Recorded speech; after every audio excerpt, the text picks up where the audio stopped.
उकड न काढता, पीठ न मळता तरीसुद्धा कापसासारख्या मऊ आणि लुसलुशीत हळदीच्या पानामधल्या सुवासिक पातोळ्या.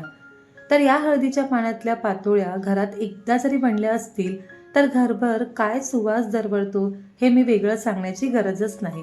नागपंचमीला कोकणामध्ये बनला जाणारा खास पदार्थ तो म्हणजे हळदीच्या पानामधल्या सुवासिक पातोळ्या. श्रावणामध्ये येणारा पहिला सण तो म्हणजे नागपंचमी आणि या दिवशी घरोघरी या पातोळ्या बनवल्या जातात. तर चला अगदी सोप्या पद्धतीमध्ये या पातोळ्या कशा बनवायच्या हे पाहून घेऊया. नमस्कार, मी वैशाली तुम्हा सर्वांचं आपल्या माऊलीच किचनमध्ये अगदी मनापासून स्वागत करते. सुरुवात करूया आजच्या आपल्या या रेसिपीला. तर इथे मी हळदीची पानं घेतली आहे आणि ही पानं स्वच्छ धुवून पुसून घेतली आहे. आता ही पानं बरीच मोठी आहे, तर आपल्याला पातोळ्या करण्यासाठी आपण एका पानाचे 2 तुकडे करणार आहोत. म्हणजे एका पानावर मस्त अशा 2 पातोळ्या बनल्या जातात. तर चला आता ही पानं स्वच्छ धुवून पुसून घेतली आहे आणि आपण नंतरही कट करून घेणार आहोत. तर पातोळ्यासाठी जे सारण आपण बनवणार आहोत त्यासाठी इथे मी 2 वाटी खोबरं घेतलं आहे. खोबऱ्याच्या वरचा भाग काढून बारीक बारीक त्याचे काप करून मिक्सरमध्ये फिरवून घेतलं आहे. यासाठी 1 वाटी गुळाची पावडर, वेलची आणि तूप घेतलं आहे. कढईमध्ये 1 चमचा तूप घातलं आहे. आता यामध्ये 1 चमचा खसखस घालत आहे आणि त्यामध्ये जी गुळाची पावडर आहे ती घालत आहे. साधारण फक्त एक अर्धा मिनिट मी तुपामध्ये परतून घेणार आहे.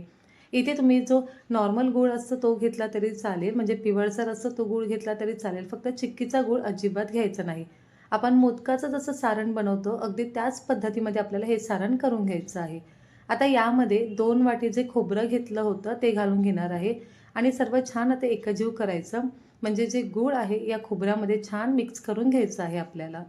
तर इथे मी गुळाची पावडर वापरल्यामुळे अजिबात खूप वेळ लागत नाही. साधारण 1-2 मिनिटामध्ये आपलं हे सारण तयार होतं.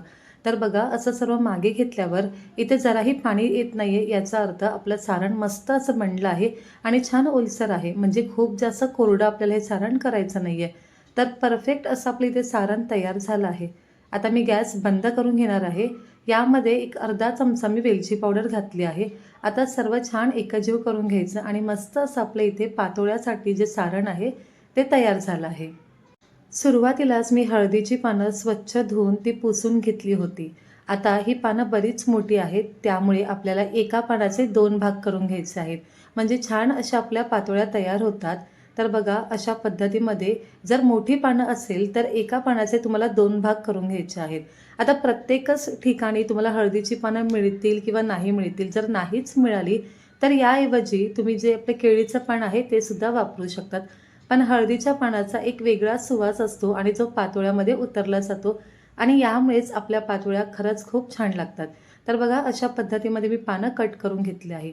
आता इथे एका पानाला आपल्याला तूप लावून घ्यायचं आहे, कारण यावर आपण जेव्हा पातोळ्या बनवणार तेव्हा त्या अगदी सहज निघतात. अजिबात कुठे या पानांना चिकटल्या जात नाही. तर अशा पद्धतीमध्ये प्रत्येक पानाला थोडंसं आपल्याला तूप लावून घ्यायचं आहे. तर इथे आपल्याला उकड काढायची गरज नाही किंवा पीठसुद्धा मळायचं गरज लागत नाही. तर बघा एका पातेल्यामध्ये आपल्याला पाऊण कप इतकं तांदूळाचं पीठ घ्यायचं आहे. आता यामध्ये चवीनुसार मीठ घालायचं आणि लागेल तसं थोडंसं पाणी घालून एक व्यवस्थित असं बॅटर तयार करून घ्यायचं. फक्त पाणी घालताना खूप घालायचं नाही, अगदी थोडंसं पाणी घालायचं. आता मला एकूण किती पाणी लागलं आहे पाऊण कप पिठासाठी हे मी तुम्हाला पुढे सांगेलच. पण या बॅटरची कन्सिस्टन्सी बघा अशा पद्धतीमध्ये पाहिजे. खूप जास्त सैलसुद्धा नाही किंवा खूप घट्ट नाही. चमच्याने खाली सहज पडेल इतकं आपल्याला हे घट्ट बॅटर हवं आहे. मला टोटल 1.25 कप पाणी लागलं आहे. मी पाऊण कप इतकं हे पीठ घेतलं होतं. चला आता आपलं हे मिश्रण छान तयार झालं आहे. आता हे हळदीच्या पानाला कसं लावायचं हे पुढे पाहून घेऊया. पण त्याआधी मी इथे पाणी गरम करायला ठेवलं आहे, कारण आपल्याला या पातोळ्या वाफवण्यासाठी इथे मी पातेल्यामध्ये पाणी गरम करायला ठेवलं आहे आणि आपण जी चाळण घेतली आहे यावरच आपण ती हळदीची पानं ठेवून घेणार आहोत. तर इथे ज्या पाण्याला मी तूप लावलं होतं ते एक पान घेतलं आहे. आता यावर तांदूळाचं आपण जे मिश्रण केलं आहे, जे बॅटर बनवलं आहे ते सुरुवातीला चमचाभर मी सोडलं आहे आणि अगदी व्यवस्थित या पाण्याला लावून घ्यायचं आहे. आता तुम्हाला पातोळ्या छोट्या किंवा कशा मोठ्या हव्या आहेत, कोणत्या आकाराच्या हव्या आहेत त्या प्रकारे तुम्हाला हे बॅटर या पाण्यावर छान पसरवायचं आहे.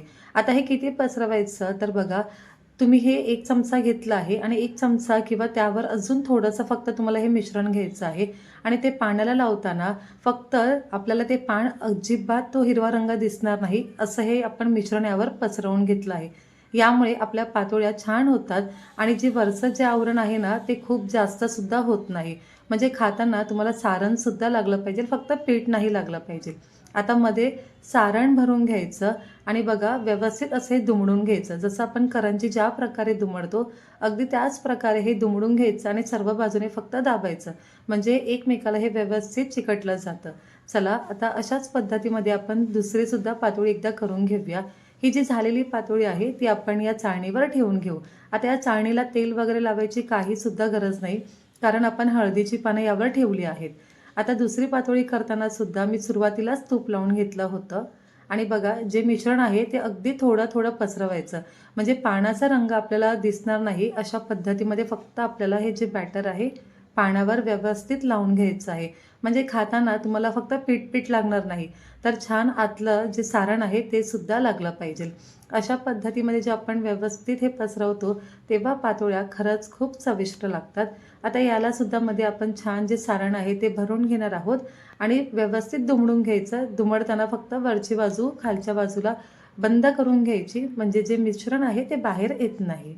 तर इथे सर्व पातोळ्या बघा मी अशा प्रकारे मस्त बनवून घेतल्या आहे. आता चाळणीवर ठेवून घ्यायच्या आहे. अशा पद्धतीमध्ये आपण ज्या पातोळ्या करतो तेव्हा जराही वेळ लागत नाही आणि अगदी पटकन होतात.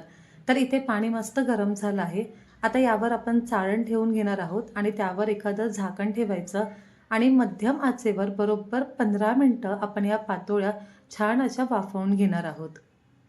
आणि अशा पद्धतीमध्ये झाकण उघडल्यावर घरभर दरवळतो तो म्हणजे हळदीच्या पानाचा सुवास. बरोबर 15 मिनिटं झाली आहेत आणि या पातोळ्या आहेत छान अशा वाफवल्या आहेत. तर ह्या पातोळ्या खरं सांगू ना मस्त अशा गरम असताना त्यावर तुपाची धार सोडून खाण्याची एक मजाच वेगळी आहे.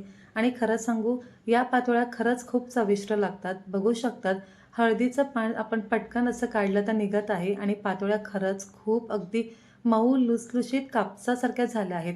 बघा तर उकड न काढता पीठ न मळता अगदी पटकन असं आपण फक्त तांदळाच्या पिठाचं बॅटर तयार केलं आहे आणि यापासून मस्त अशा आपल्या पातोळ्या बनल्या आहेत.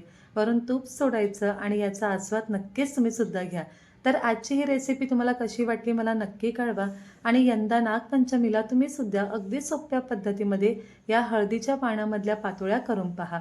पुन्हा भेटूया अशा छानशा आणि नवीन रेसिपीसोबत. तोपर्यंत स्वादिष्ट खा आणि आस्वाद मिळवा. माऊलीच किचनला लाईक, शेअर आणि सबस्क्राईब करायला अजिबात विसरू नका. धन्यवाद.